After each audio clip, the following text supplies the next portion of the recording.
कहानी वीरता की मिसाल। वह एक छोटा सा गांव था जहां लोग मेहनत से अपने जीवन को संवारते थे। गांव के बीचों बीच एक पुराना किला खड़ा था जो कभी राज्य का मुख्यालय हुआ करता था।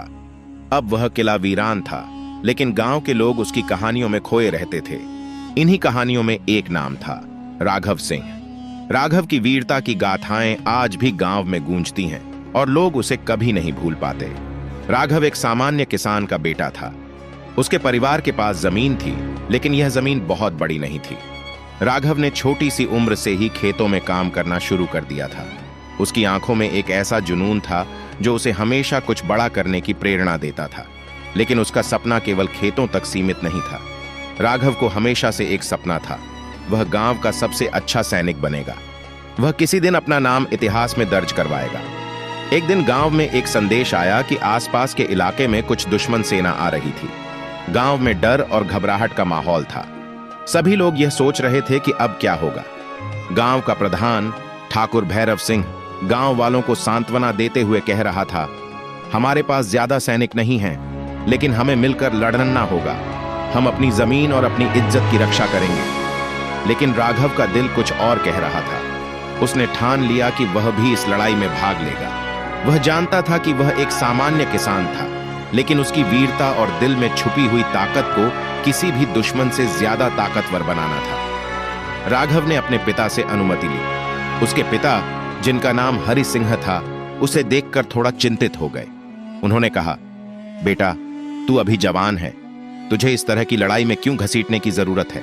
तेरा काम खेतों में है और तुझे हमारी जमीन की रक्षा करनी है। लेकिन राघव की आंखों में जो संकल्प था वह उनके शब्दों से भी मजबूत था। उसने कहा, पिता, मैं जानता हूं कि मेरी जमीन, मेरे लोग, मेरी तहजीब और मेरा सम्मान सबसे बढ़कर है। अगर कोई बाहरी ताकत हमें नुकसान पहुंचाने की कोशिश करेगा तो मैं उसे यह सब नहीं छिनने दूंगा। राघव की बातों में एक ऐसी शक्ति थी जिसे कोई भी नजरअंदाज नहीं कर सकता था। उसके बाद वह बिना किसी डर के गांव के बाकी सैनिकों के साथ दुश्मनों का सामना करने निकला। लड़ाई का दिन आ पहुंचा। गांव के लोग भयभीत थे, लेकिन राघव का हौसला उनके लिए प्रेरणा बन गया। वह अपने हाथों में भाला और ढाल लिए हुए था। आंखों में केवल एक लक्ष्य था, दुश्मनों को हराना और अपने गांव की रक्षा करना। उसने अपने गांव के बुजुर्गों से सुनी वीरता की कहानियों को ध्यान में रखते हुए दुश्मन को हराने की कसम खाई थी। लड़ाई भयंकर थी। दुश्मन की सेना बड़ी और मजबूत थी, लेकिन राघव की वीरता ने गांव वालों का हौसला बढ़ा दिया। वह हर वार के साथ दुश्मनों को धराशायी करता जा रहा था। उसकी ढाल से टकराते हुए दुश्मन के सैनिक एक एक कर गिरते जा रहे थे। उसका भाला सटीक निशाने पर लग रहा था। राघव ने दिखा दिया कि केवल बल से नहीं, बल्कि दिल से भी लड़ाई जीती जाती है। राघव का नाम पूरे गांव में गूंज रहा था। लोग अपनी जान की बाजी लगाकर दुश्मन से लड़ रहे थे। राघव का हौसला उनके लिए एक प्रेरणा बन चुका था।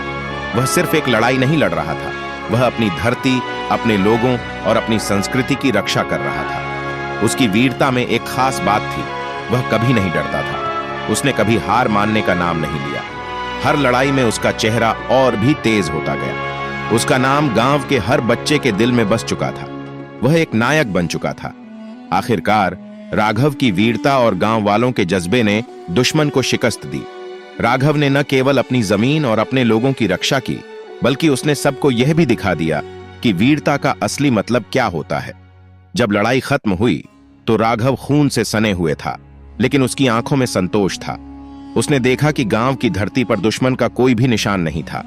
गांव लौटने के बाद राघव को एक हीरो की तरह सम्मानित किया गया। ठाकुर भैरव सिंह ने उसे गले लगाकर कहा, तुमने हमें गर्व महसूस कराया है राघव। तुम्हारी वीरता ने हमें विश्वास दिलाया है कि कोई भी मुश्किल हमें हरा नहीं सकती। राघव का चेहरा मुस्कुराया, लेकिन उसके दिल में केवल एक बात थी, यह मेरी जिम्मेदारी थी और मैं बस अपनी जमीन और अपने लोगों की रक्षा कर रहा था।